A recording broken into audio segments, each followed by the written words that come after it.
So we always tell to drone companies that we are hand holders for you.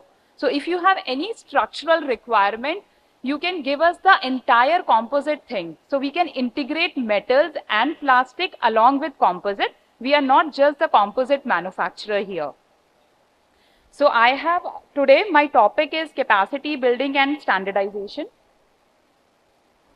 Okay, so we are working in 4 different segments: aerospace, defense, medical, and industrial.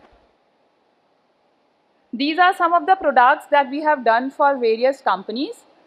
Uh, there is restriction in the timeline, so I have just shown various products, but I can integrate and I can manufacture much more, and we have already done in the past. We are manufacturing products for domestic needs as well as for international clients. These are our capabilities at Carbon Light.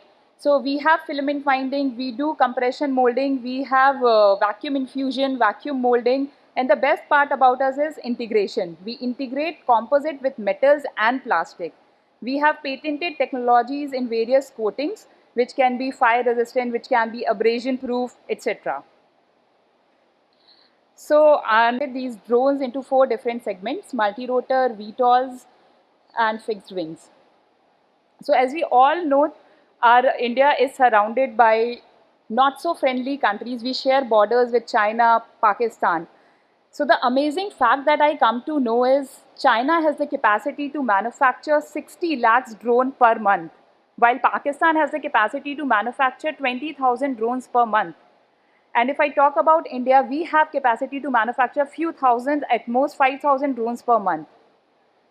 And why we are lacking in this we have to see, and we have to collectively understand this situation.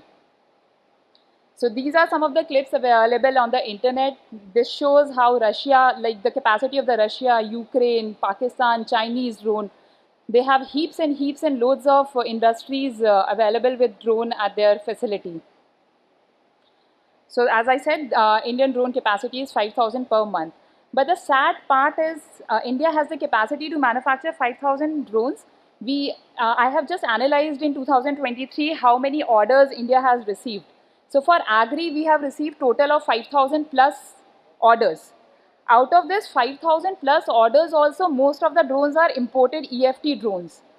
Are we not aware of this? Are our regulators not aware of this? Are policymakers not aware of this, that why we are flooded with imported drones?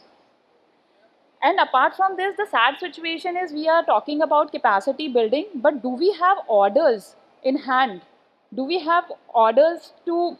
So we have 400 plus drone manufacturing companies in India at the moment. If I talk about the total orders we have received in 2023 is approximately 12,000. So each drone company is getting 60 drones per month, per year, which is very, very less for a company to survive with these figures. So we need to seriously look into this, how we can increase the drone orders for Indian manufacturers. And the second thing is how we can make sure that all the components should be indigenized. So these are, our Indian drones are flooded with imported EFT drones. These are all the pictures, we all know it, everyone knows it, but I don't know when we can stop this. The other thing is, we all know why India is lacking. Some of the things which I think is very important is, first is intent. So intent of manufacturer, intent of end user, intent of component provider, that each product need to be indigenized. I understand you cannot get batteries, you cannot get propellers maybe, but now there are companies who are manufacturing propellers. So we have to find out a way. The second part is, instead of having lot of funding, instead of having PLI schemes, but still Indian government, but still lot of funding need to be infused so that companies can grow. The third point is technology gap. We Indians are very good in, we have lot of brains. So we don't need to copy paste everything, whatever we see from outside, but we can also develop our own technology. The other different aspect which I see is supply chain issues. Lot of people say that there are a lot of hindrance in supply chain when it comes to defense related activities. So these are some points which I think we should address, and I have some proposals in this behalf. So first thing is like all the stakeholders need to sit together and to understand how we can cope up with it, to sit together and to find out ways how we can do better. The second point is component standardization. Right now, a lot of drone companies come to me for different for the same project, but with different specifications. Some people just go on internet and they just copy paste the specifications that are available and they ask us to match that specifications. But I ask them why you need that specification. They have no answers to it. So they say, I just got it. You just match your composite with the specification. So I want to tell them like over design is overkill. If you over design any product, then you have to bear the consequence of like consequence in funding, like consequence in giving pricing for that product. So instead of going whatever is available on internet, let's test our product and let's have a system that if it's a 10 kg drone, if it's a 10 kg payload drone, then these are the standard components, these are the standard specifications that should be available and that need to be addressed. So a drone manufacturer can just say that I need tensile strength of this specification, please provide me this product, rather than asking us to match the whatever is available on internet. Uh, okay, other important factor is timeline for certifications. That's what I believe. So some companies take 6 months to get a DGCA certificate, and while some other companies get certificate in 1 month or 2 months. So there should be a timeline that within 2 months I have to give certificate. Otherwise, I have to tell the company that your product is not up to mark. Let's be clear in this approach rather than hanging the company and not giving them the right solution or not letting them know what exactly is the problem. So these are the proposed solution we all should work on. And I talk about standardization of product. So why standardization is important? Once we standardize some product, it will lead to a very quick supply chain. You don't need to rely each time that my specifications are changed. Now the companies also know that this is a specification, so they will also keep some stock for themselves. Whenever there is a requirement, they can just give them the ready-made product rather than each time managing something new. Then yes, we can also there's a lot of scope in for India to export their products. So we have good global regulatory. If we have standardized product, we can come under global regulatory, so we can export our products very soon. And one more thing I will like to talk about is logistic drones. People always are fascinated, like companies are fascinated with logistic drone. They say we will do parcel deliveries. In country like India, why will anyone need a parcel delivery drone while we have so much of manpower? We have to identify the critical parameters or critical areas. For example, a logistic drone can be applicable for high altitude areas where right now mules are used to give basic necessity to army officers. The second, the second area where I see a lot of scope is in medical. In medical, you can have the drone parcel deliveries because you require quick timelines and you cannot rely on road the transport, the like if there is a heart plant surgery or if there is any surgery, you just cannot rely on human to take it at that speed, while a drone can work very well. But if you talk about food deliveries, it will not work. Like Zomato has already done in 2020, 2013, and they have closed this project. There must be something why they have closed this project. So we need to identify the areas where we actually need drone. So that's it from my side. If you have any questions, I'll answer to the best of my knowledge. Yes, sir.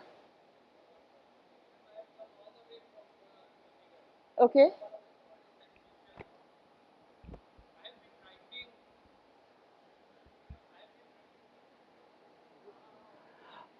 I'm 72 years old. I'm a retired captain from Merchant Navy.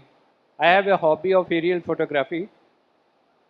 Unfortunately, without thinking, the rule has been made age limit 65. I cannot go to any college to get certified, get training. I have written letters to DGCA number of times, One mail I got from them, please contact MOCA. I have written to MOCA, sent mails also, no reply. A driving license is issued to a 82, 85 years old man. He is driving the car in such a difficult areas. But to fly a drone, restriction is given 65 years of age. I don't understand why. In UK, it is minimum age 18 years. No limit, how old you are. I don't know why these kind of rules comes out. When people want to learn something at this age, PM has said, learning at any age. Open up institute, colleges. But unfortunately, nobody listen here. I have come all the way to attend this meeting here to address myself. I mean, I don't understand. Senior citizens do not have to live here. I understand. Sir, yeah. Everything stopped at the age of 60, 65. Everything stopped. Just now they have opened up Yashman Baba, this thing, Yojana. I got my health insurance from 1992. But it was at that time 2.5 lakhs. When I crossed 65, the insurance company refused to increase it. What is 2.5 lakh these days? Nothing. But you are over age now. We cannot. Everything in this country stops at the age of 60, 65. I mean, why we people cannot address for these people also? Here so much, I have sent mail to many colleges to get exemption. There's a rule number 20, year 2021, I think. Exemption can be given by MOCA only. Sir, but nobody replies. Nobody replies. So, sir, I think it's best DGCA, I think they might be here shortly. Ma'am, I got a mail with me. DGCA has thrown the ball to MOCA. I have written a mail to Minister also. I have sent a complaint to Human Rights also. I mean, where I can go now? I went to fly my drone in Himachal. A Mali told me, आपके पास में permission है? मैं बोला, this is 249 grams less and I don't need. You think he knows the rules? You need a cop standing there, he knows the rules? No. But you get embarrassed at that time when somebody stands there and he says, you can't fly. I mean, why we people cannot address these things also? So many institutes has been opened up. Sir, I think there is a dinner at night at Radisson. I think most of the prominent people will be there. You should address your concern to them. Like, this is a very valid, very valid thing which you have said. Your life should not stop at 65. I mean, yeah, you think I cannot, yes. I cannot fly a drone? I got 3 drones with me, but I'm restricted. I'm restricted. I know the rules, but I don't have a license. Yeah. I saw it. There's a, I think, Chief Air Marshal is also in the conference. I thought yesterday I will go there and address to him at least. Yeah. I mean, can you fly after that age? Yes, he can fly. Tata has been flying Cessna, his own plane, at that age. True, that's sir. All. I have nothing else to say. But this issue must be addressed by everyone. I hope Pranay ji is listening to this and he might address this. Yeah. And thank you so much. I think, yeah, my time is over. Thank you so much. You being a lovely audience. Thanks. Thank you so much, ma'am, for sharing the insights. And so we do have a separate like panel for this. Then you can just choose not the right person to answer that. So yeah.